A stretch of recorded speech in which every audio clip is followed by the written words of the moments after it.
He thought she was the criminal. But when he aimed his weapon, he was pointing it at his own boss. It was the kind of night only trouble loves. Cold. Quiet. Too many shadows. Too much rain to see what's real. Not enough to wash away what's coming.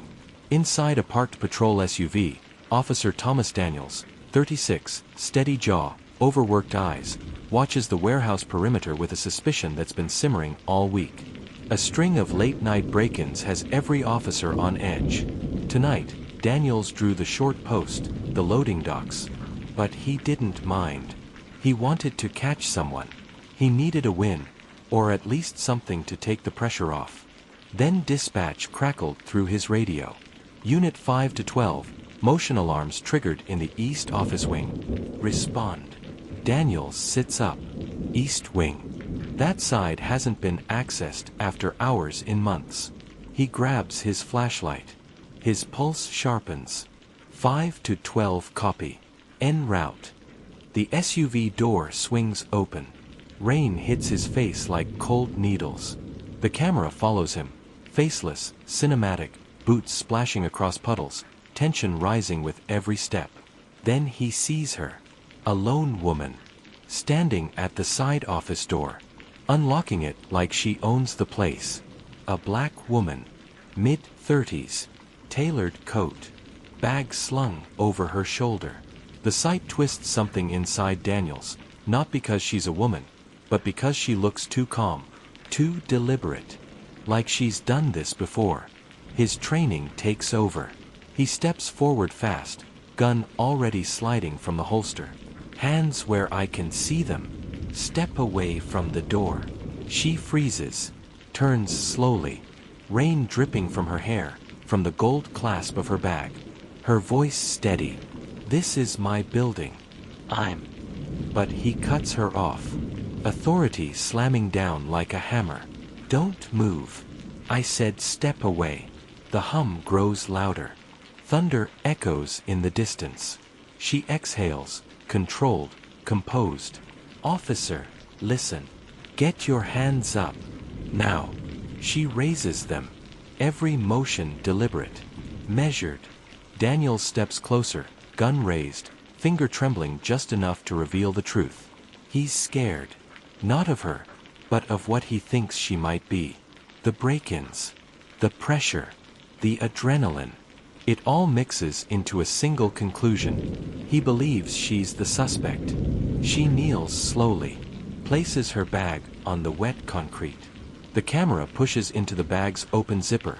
Inside, company ID badge. Office keys. Contract folders with her name printed on them. But Daniels doesn't see that.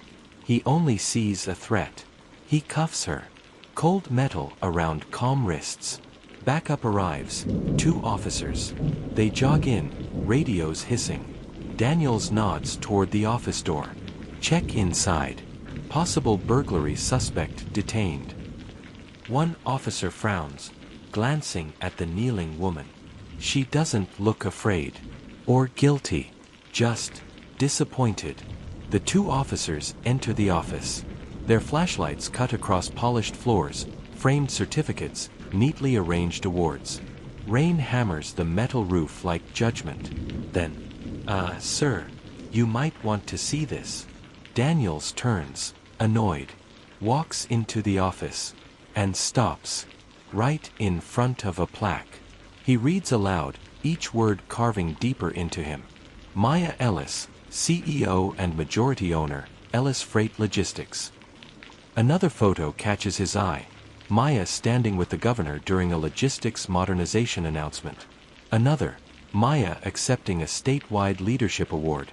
Another, Maya touring this facility with the mayor. Daniel's stomach knots. Wait, what?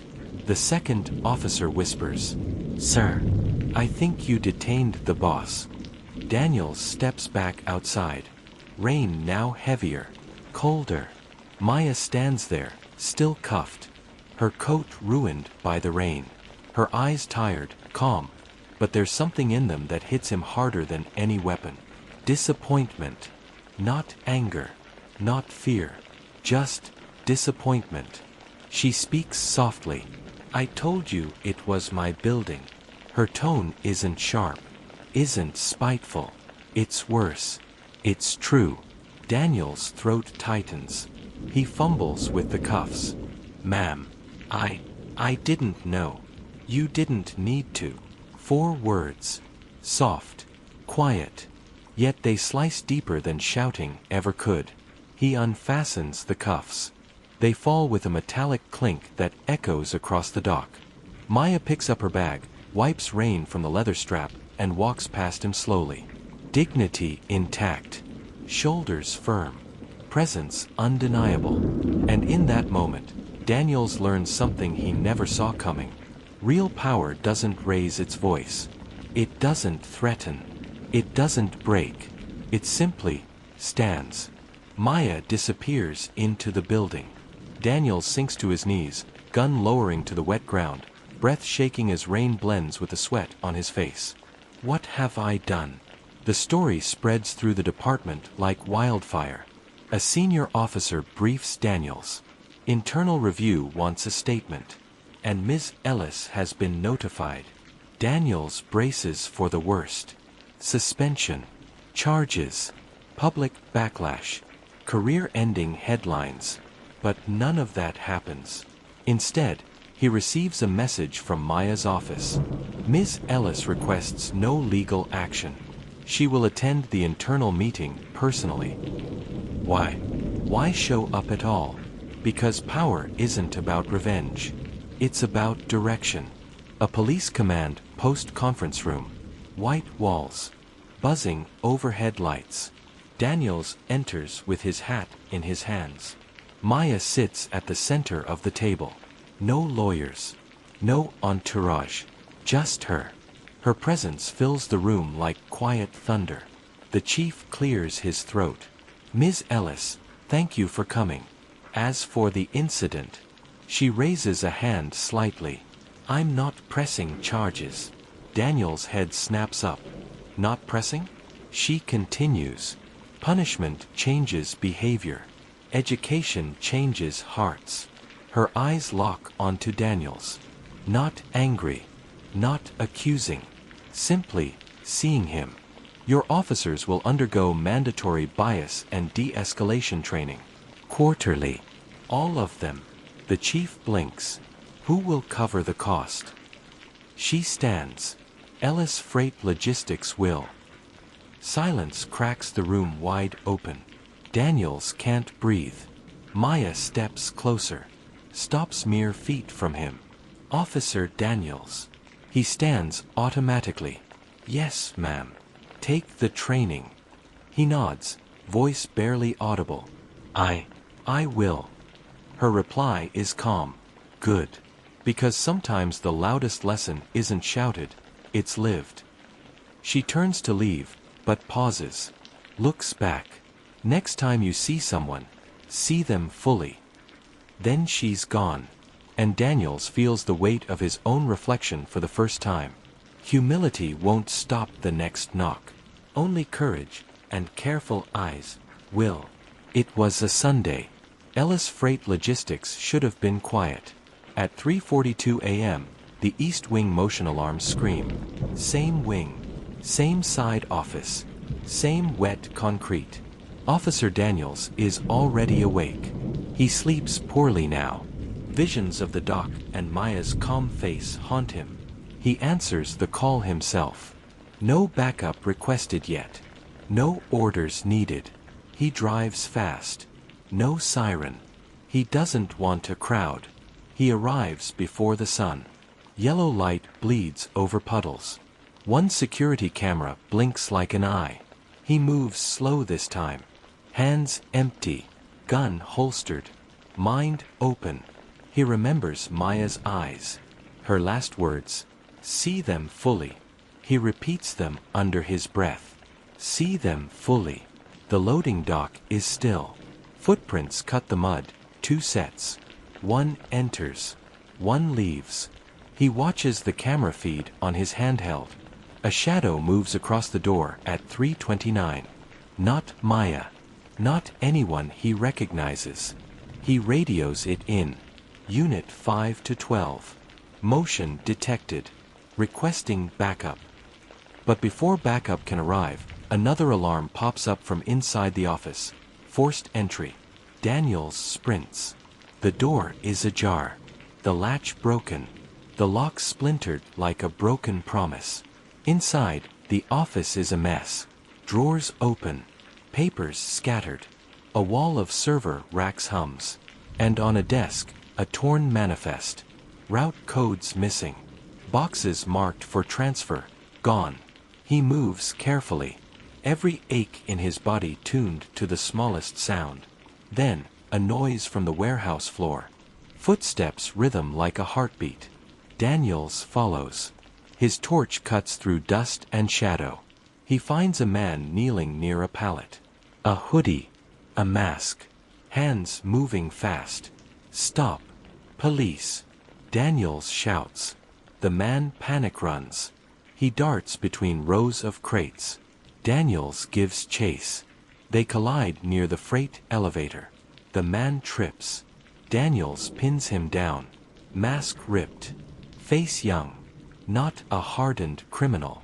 Just tired eyes. Empty hope. Daniels waits for backup. Hand on the suspect, breathing steady. Then he sees a tattoo. A small logo, EFL, Ellis Freight Logistics. On the suspect's wrist. An employee badge string dangles from the hoodie pocket. Confusion hits like cold water. Who are you? Daniels asks. Jamie. Inventory clerk. The man stammers. They said I'd get paid. They said.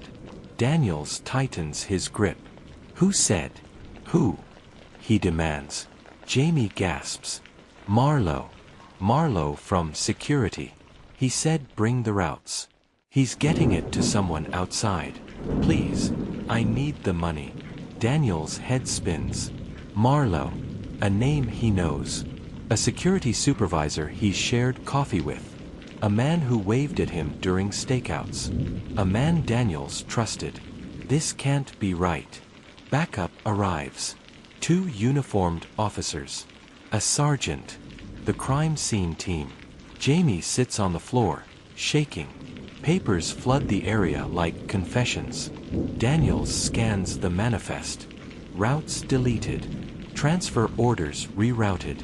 Containers reassigned to a shell company name he's never seen. He looks up. What was the plan? He walks the path Jamie described. From the side door to the pallet stacks. To the loading schedule. Tampered. He checks a security console near the office. Camera footage. Looped. Someone had frozen the feed for 8 minutes. Daniel's stomach drops. 8 minutes. Enough time for a handoff. Enough time for a setup. He remembers the footprints. 2 sets. 1 in, 1 out. He looks for Marlowe's badge. It's missing from the wall. Marlowe's locker door is open. Papers scattered. On the floor, a cigarette butt. Notched with grease. Marlowe's brand. He looks at Jamie, guilt raw on his face. Who is Marlowe meeting? He asks. Jamie whispers a name. Leviticus Lev outside. He's the driver. Daniels radios the license plate to dispatch. A van registered to a local freight broker, but the broker's office closed last week. Shell game. The pieces fit a little too clean. Someone inside. Someone outside. An orchestrated theft. Daniels goes to the security office. He finds Marlowe's station. A coffee cup. A lunchbox with a photo taped to it, a child's drawing. He remembers laughing with Marlowe. Swapping stories. Annoying each other about the worst overtime shifts. He calls Marlowe's number. No answer. He calls again. Voicemail. Suddenly, the betrayal is heavier than the rain. Daniels hates that feeling. He hates how quickly trust can become a lie. He orders a canvas of the scene. He wants witnesses. He wants to find Lev. Hours later they find the van. Parked 2 blocks from the docks. Doors open. Route manifests strewn like leaves. No driver. No driver's license. Only one thing, a chipped lighter with a small, familiar insignia, the same mark on the tattoo Jamie had. A gang mark. A courier mark. A connector. They trace the van's recent stops. A storage unit 2 miles away. Unlocked. Inside, crates. Marked EFL. Transfer. A scanner. 2 phones. A burner with messages. A message stands out. Tonight. Dock 3. Marlowe brings. Lev takes. The handwriting. Typed. But the tone is clear. A plan. Daniels now understands the shape of it. This wasn't random. It was deliberate. A conspiracy with 1 foot inside, 1 foot outside. Maya arrives at the command post midday. She's quiet. Her team in tow. She looks at the papers, the manifest, the scattered evidence. She turns to Daniels. "Do you have Marlowe?" she asks. Daniels shakes his head. "Not yet." She nods. "Keep him alive. Not for me. For the truth." Daniels looks at her sharply. "Ms. Ellis, we thought, last week." She raises a hand. "I know what happened. I know what you did." Her eyes are not angry. They are pragmatic. "We need to find whoever is tearing this place apart." She steps closer to the scene board. Points to the chain of custody. "If this gets worse, our clients lose confidence. Our drivers lose jobs. Families suffer. Not just my name gets hurt." Daniels swallows. He's learning to see beyond himself, beyond shame and fear. He nods. "We'll find them." The team splits. 1 unit canvasses the blocks. 1 interviews employees. Another tracks the van's network. Daniels watches Jamie being processed. Jamie's hands tremble on the bench. Not hardened, just scared. Daniels approaches. "Jamie," he says softly, "did someone threaten you?" Jamie's eyes well. "Marlowe said they'd hurt my sister if I didn't help," he whispers. "They said no name. Said to trust him. I didn't want to." Daniel's jaw tightens. He sees a boy trying to survive. He thinks of his own mistakes. Of kneeling on that dock. Of power misused. He sits with Jamie for a long moment. He decides then, this isn't just a crime to solve. It's a wound to heal. Mid-afternoon, the radio bursts. "Suspect spotted. East 9. Near Old Rail Bridge." Daniels races. This is his shot. Not for credit. For making something right. They find a van idling beneath the bridge. 2 men moving crates. A third standing watch, a bulky figure with a hood. Daniels approaches with caution. He calls out, "Police! Stop! Don't move!" The men bolt. A sprint over gravel. A crate rolls free, steel clanging. Daniels chases the runner. Fast, lungs burning. They cross a chain-link fence. The runner stumbles. Daniels tackles him to the ground. He's older, scarred. Officer instincts kick in. The man spits blood. "You don't know who you're working for," the man sneers. "Marlowe's gone. You think she's the boss? She's the scapegoat. They set the boss up, man. They needed a face." Daniels falters. His radio screams. He hears talk of a black SUV. A tail. A woman in a coat. "Who?" Daniels presses. The man laughs, ugly and frantic. "You think I'd tell you? Look around you. Everyone's got a role. The inside man, the outside man. The driver. The buyer. You're late, cop." Daniels holds him down, breathing hard. The man is small and terrified. But his words land like stones. Someone orchestrated the earlier incident. Someone knew Maya would be there. Someone timed the break-in to breed chaos. Daniels feels a chill. Not just for what was stolen. For what was planted. Back at the docks, their evidence bag has one more small thing. A napkin. A scribbled note. 3 words. Make them see. Maya reads it and closes her eyes. They set her up to be seen, she says quietly. Not arrested. Seen. Daniels stares. Seen for what? Maya pins the napkin on the board. To create outrage. To destabilize the chain of command. To make the company look incompetent. To force a sale or to change leadership. She looks directly at Daniels. Someone wants to break this company and then buy it cheap. The room goes quiet. And they used us to do it. The break-in was a doorway. What walked through that doorway wasn't only thieves. It was a plan. A plan to make truth a weapon. Daniel stands in a room full of evidence, grief, and smoke. He's no longer just a cop. He's part of the truth now. He holds the napkin in his hand. He folds it small. Who ordered the setup? He asks the room. No one answers.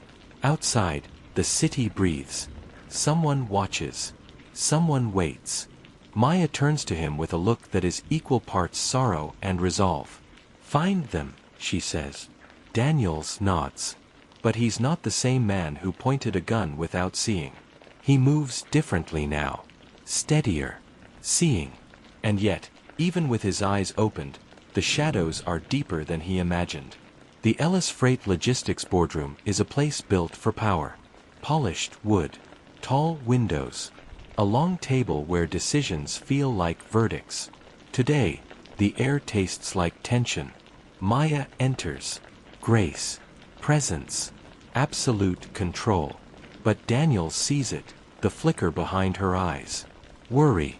Not for herself, but for the hundreds of employees depending on this company's survival. The board chair, a thin man with smooth words and cold intentions, clears his throat. Ms. Ellis, he begins, given the break-ins, the losses, and now the security breach, perhaps the company needs stronger leadership. Stronger leadership. Corporate code for removing the majority owner. Daniels watches Maya lift her chin. You mean someone else's leadership? The chair smiles without warmth.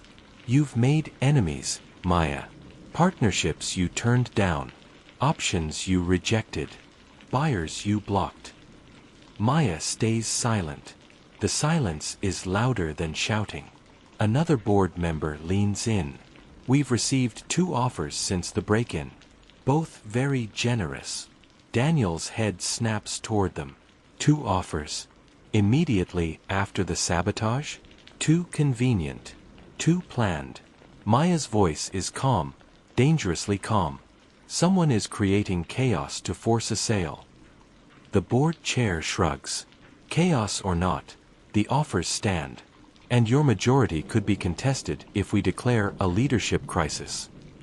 Leadership crisis. The words hang like smoke. Daniels realizes it. The real target wasn't the warehouse. It was Maya. Her position. Her power. This wasn't about theft. This was a corporate chokehold hiding behind crime scenes. Maya rises to leave. This meeting is over. But the chair calls after her. Not for long. Back in the temporary command post, Daniels paces before the evidence board. Photos. Manifests. Footprints. Camera loops. Route thefts. Jamie's confession. Lev's storage unit. Marlowe's disappearance. The napkin with 3 words. Make them see. Every piece fits, but the puzzle isn't finished. Then, a detective approaches with a tablet. We found something in Marlowe's locker. A flash drive. They load it. Encrypted files. Shipping logs rerouted to private ports. Container IDs tied to a shell company founded 6 months ago. The owner of that shell company. A man named Gregory Vance. Daniels frowns. That name. It's familiar. Who is he asks. The detective scrolls. A logistics investor. A former board candidate. Rejected twice. Daniels freezes. Rejected. Twice. He looks back at the board. Did Vance place an offer on Ellis Freight? Maya answers from behind him.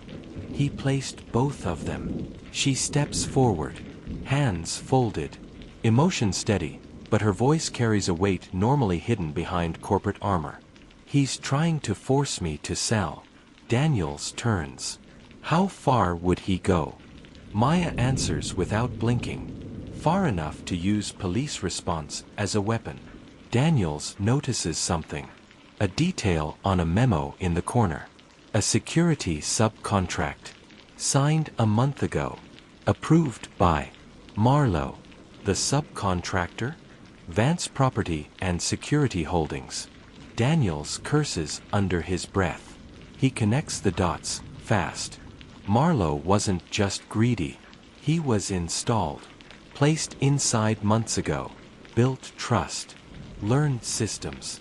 Waited for a moment to move. And the break-in? It wasn't the goal. It was the trigger. A staged event. A way to make Maya look incompetent. A way to undermine her leadership in front of the board and force a sale. Daniel's voice shakes. He set you up twice. Maya nods slowly. Once with the thefts, and once with me. Daniels catches the meaning. He planned the night I arrested you. Maya doesn't flinch. He knew when I worked late. He knew I used the side door. He knew a black woman entering after hours would look suspicious on camera. A long silence wraps around the room. Daniels feels sick. Someone manipulated him. Used his fear. Exploited his bias. Turned him into the instrument of their plan. Maya finally speaks. We weren't fighting criminals, Officer Daniels. We were fighting strategists. If you're watching this unfold, subscribe and share. These stories matter because someone out there still lives these battles. Your share might help their truth travel further. A call comes through. Possible Marlowe sighting. Old steel mill. South exit. Daniels grabs his jacket. Maya looks at him. Be careful. Men like Marlowe, they don't run alone. Daniels nods. He's not the same officer he was that night. He sees deeper now. He moves with purpose, not pressure. The steel mill is abandoned, rusted metal, broken windows, echoing emptiness. Daniels enters with 2 officers. Flashlights cut through dust and shadows. Water drips like a ticking clock. Then, a noise. Footsteps. Someone darts behind a staircase. Marlowe, stop. Daniels shouts. They corner a figure, hood down, face tired and angry. Marlowe. But something's off. He isn't running with fear. He's running with regret. Daniels grabs him. Why'd you do it? He demands. Marlowe spits. You think I had a choice? Everyone has a choice. No, Marlowe fires back. Not when Vance owns your debt. Not when he threatens your kid. Daniels stiffens. Your kid. Marlowe nods. Desperation cracks his voice. My daughter. 8 years old. He said if I didn't help, she'd disappear. No one would look for her. Daniel's jaw clenches. Marlowe continues. I didn't mean for Maya to get arrested. I swear. I warned them she came late sometimes. They twisted it. Used it. Used you. Daniel stares, cold rage rising. Marlowe whispers. You weren't supposed to arrest her. You were supposed to scare her. Daniel's stomach knots. Why? Marlowe looks him dead in the eyes. Vance wanted a board vote. Fear weakens leaders. Fear makes companies sell. Daniels steps back. It all makes sense now. The manipulation. The plan. The layers. The break-in. The arrest. The sabotage. The board pressure. All engineered by one man. Gregory Vance. As they haul Marlowe out, he calls back. You're too late. He's moving the final shipment tonight. Daniels freezes. Final shipment, he demands. Marlowe nods. He's cleaning out the last container, the one that proves everything. Once it's gone, Maya loses her leverage. She loses the company. Daniels steps closer. Where is it? Marlowe smiles sadly. Dock 7. Her father's old dock. Maya's father. The man who built the company. The dock they retired in his memory. Daniels feels the ground shift. Marlowe's voice echoes like a warning. If you don't get there before midnight, the truth gets buried forever.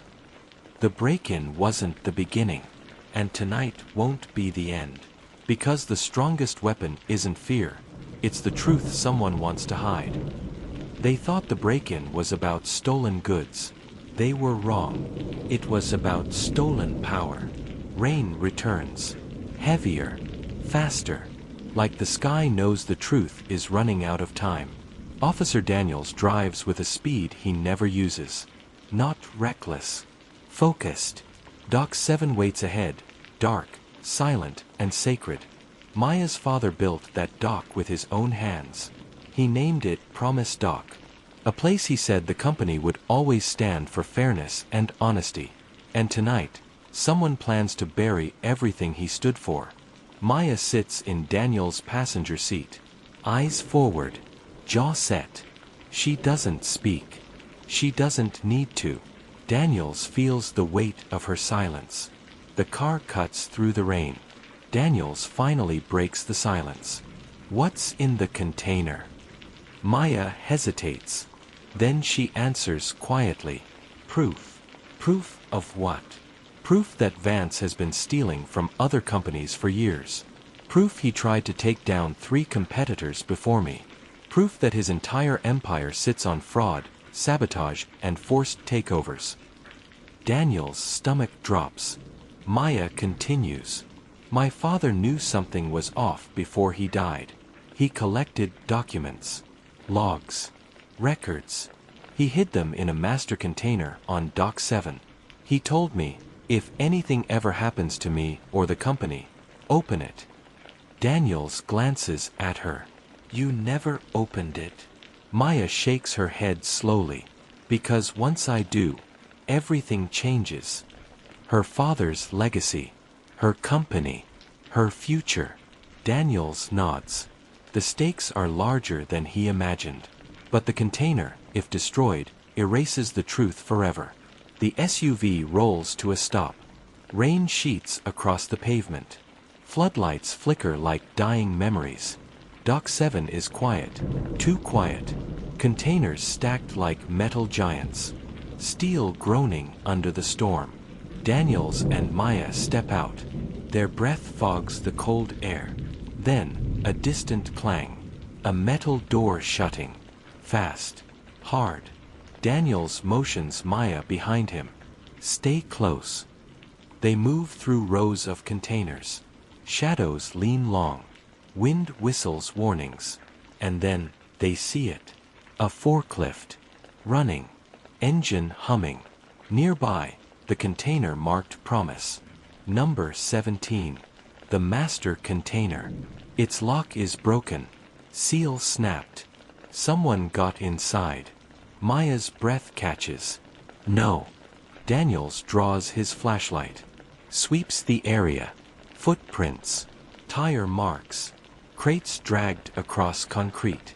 Then, a figure in a hood moves across the far end of the dock. Daniels shouts. Police. Stop right there. The figure sprints. Daniels bolts after him. Rain turns the ground slick. Thunder cracks.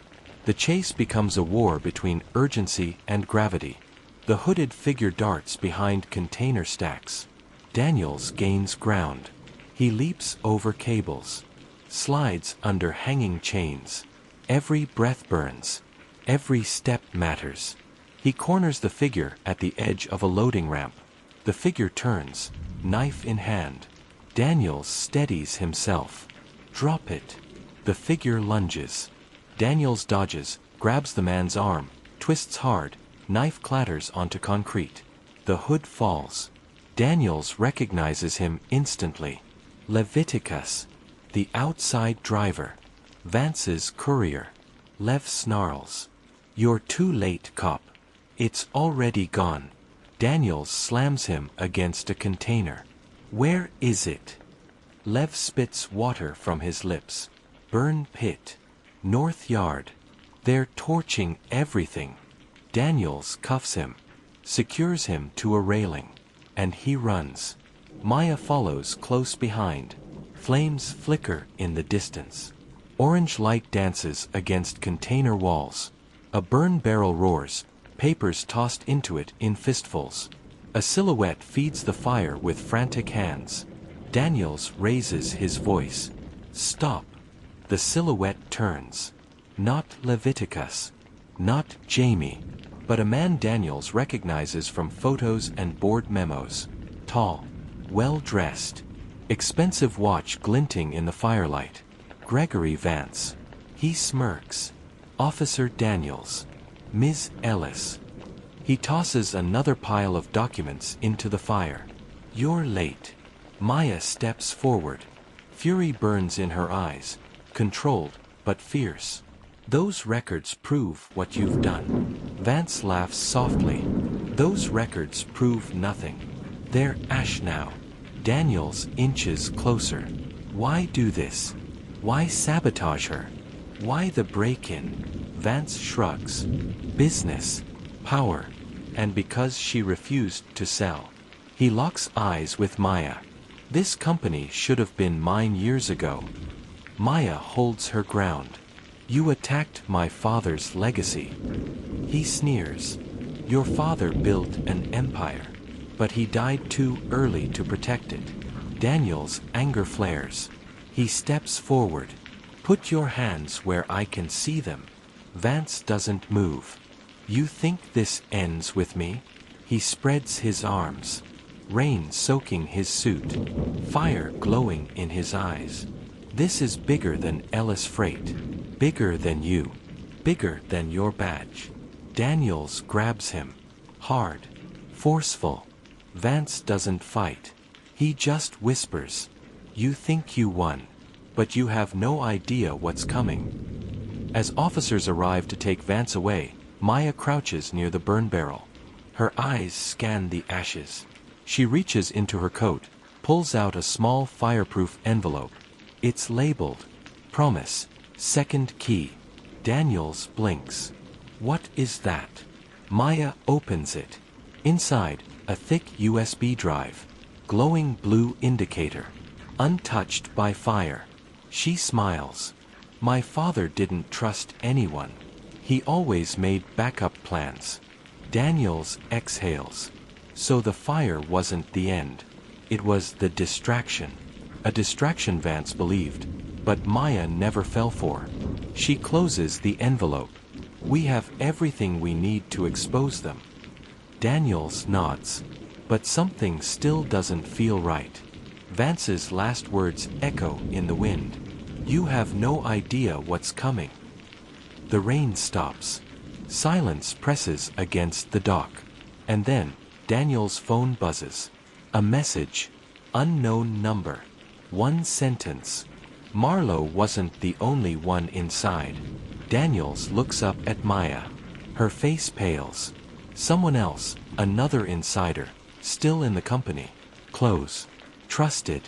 Watching. The fire didn't end the danger. It revealed it. Because the deepest betrayal is always the one standing closest to you. They thought the danger burned in the fire. But real danger hides in plain sight. Dock 7 quiets as firefighters smother the last ember. Vance sits cuffed in a patrol car, grinning like someone who knows secrets no one else does. Daniels closes his phone. He rereads the message. Marlowe wasn't the only one inside. Maya sees his expression tighten. What is it? Daniels shows her the message. Her breath catches. Her eyes flick toward her company, toward home, toward the people she trusts. Who sent that? Daniels shakes his head. No number. No trace. Just a warning. And warnings like that don't come from friends. By morning, Maya holds an emergency staff meeting.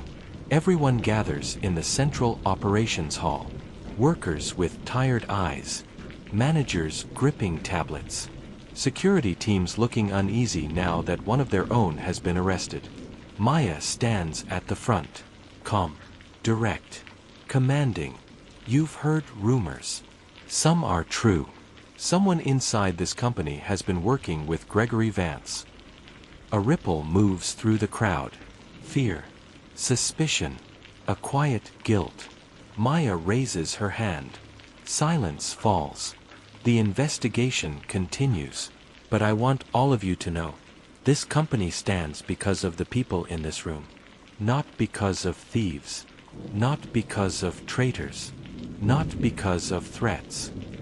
Daniels watches her, the way she owns space, the way she leads without fear, the way her father's strength echoes through every word. She continues, "We will not break. We will rebuild. And we will expose every name involved." But as she finishes, Daniels notices something. In the back of the hall, a woman in a navy suit holding a tablet watching Maya with a stare too sharp to be casual. The woman's badge reads, Senior Operations Supervisor, Tara Holt. Daniels narrows his eyes. Tara doesn't clap, doesn't blink, doesn't break her stare. She leaves the hall early. Daniels follows. Daniels catches Tara in the corridor. Ms. Holt. She turns, eyes cool, unreadable.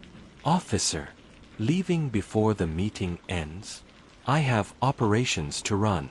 The company doesn't stop because of drama. Daniels studies her posture. Too rigid, too controlled. He asks gently, "You've worked here long?" She nods. 7 years. Close to Maya. A slight smile touches her lips, but not her eyes. Closer than most. She steps closer. If you're trying to find suspects, I suggest you focus on people who actually have something to gain. She walks off. Daniels stands still. That wasn't a denial. That was a deflection. If you're watching this story unfold, subscribe and share.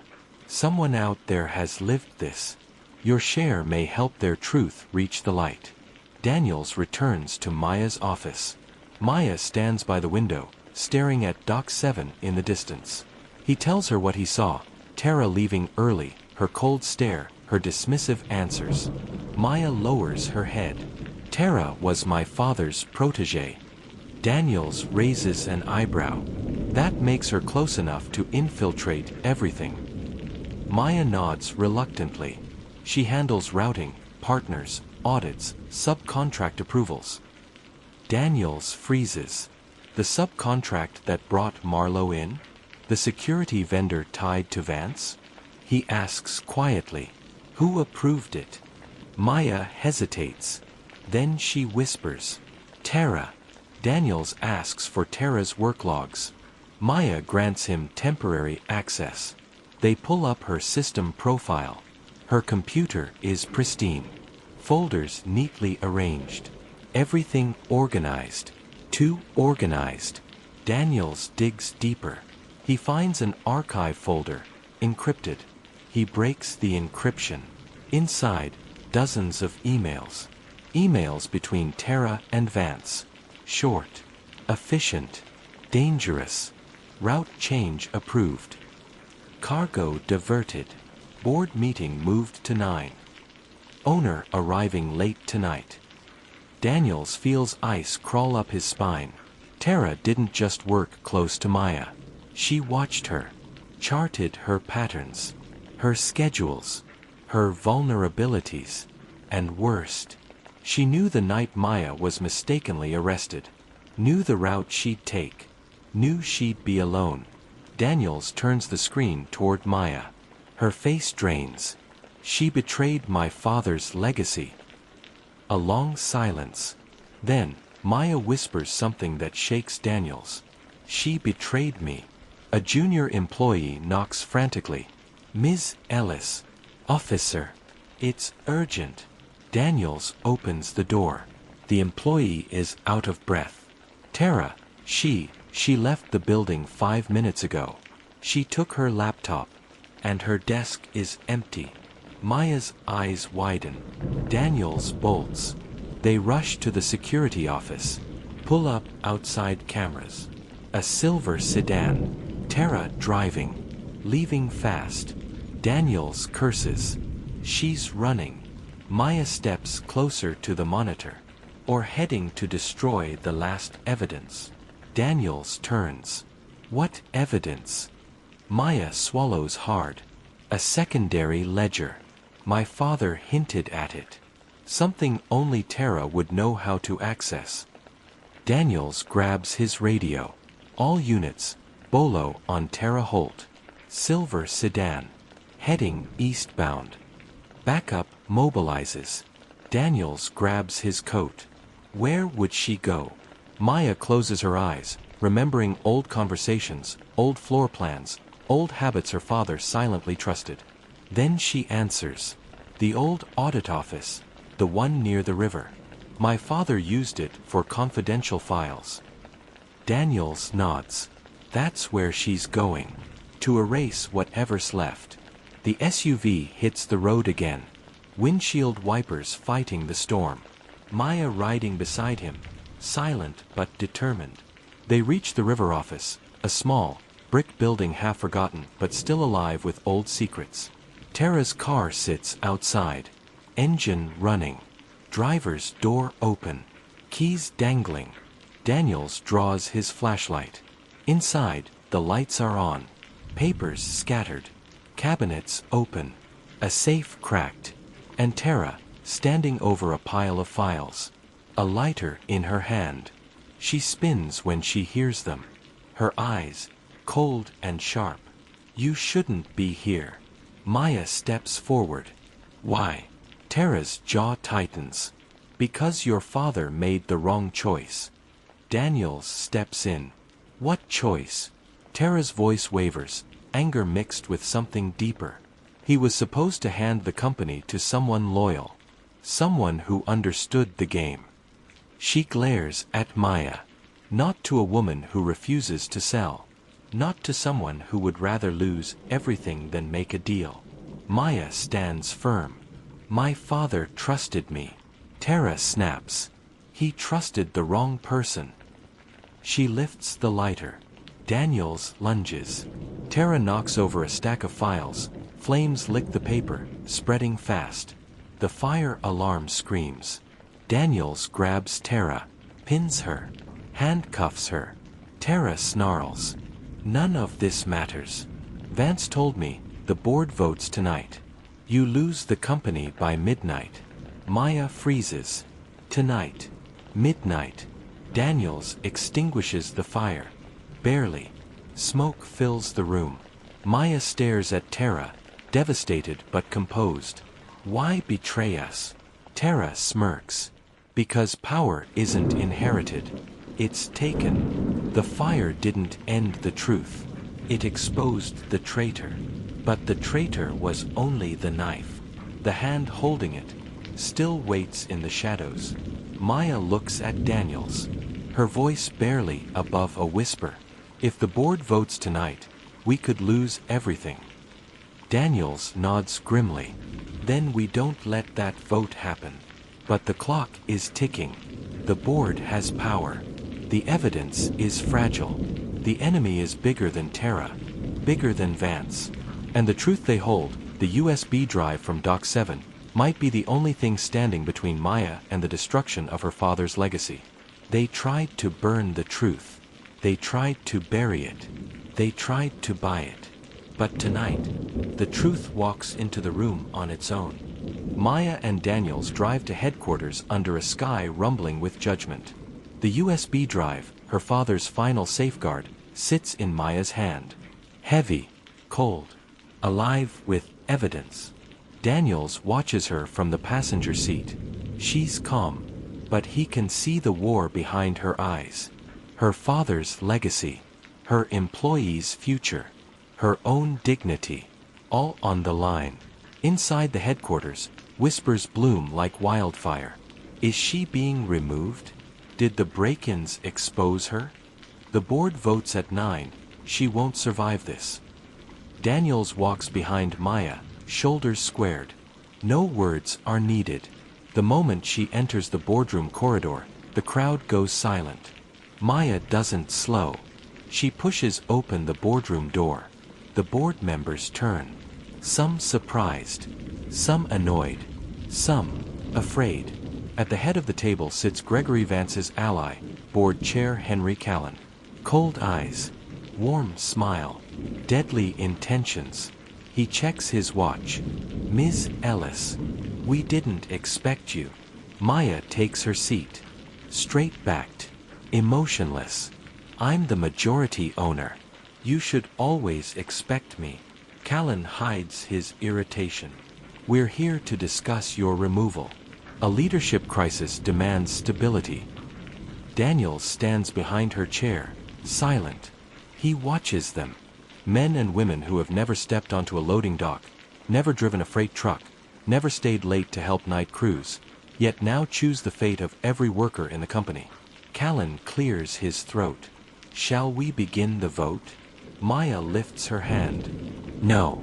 Because before you vote, you need to see this. She places the USB drive on the table. Daniels hands a laptop to the IT tech.